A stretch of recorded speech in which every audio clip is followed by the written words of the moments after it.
Hello and welcome to Analysing Allsorts with ETETutor. So today we're looking at Soreen Malt Loaf, the original malt loaf. And this is a video for GCSE English language students, particularly students who struggle when writing their own non-fiction texts. I want to show you a little technique that maybe you could replicate.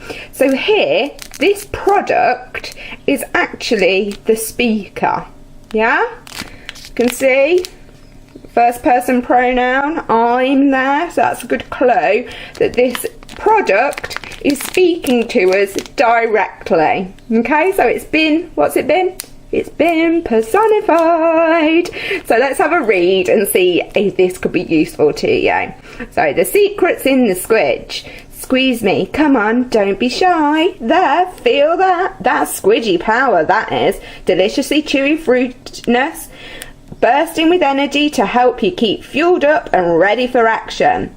But don't take my squidginess too literally. I'm low in fat too. Okay, so they're speaking directly to the reader, and this is something that you can do as well. And if we have a look at that first line, this is great. As an examiner, if I saw something like this, straight away I'd be thinking, oh, they're ticking a lot of boxes here, they're showing me lots of different skills, because what we've got is conversational language, and we've got this range of short sentences, including a one-word sentence used effectively. So that's something that you really want to try and replicate. We can also see another technique used to engage the reader, which is the use of the rhetorical question.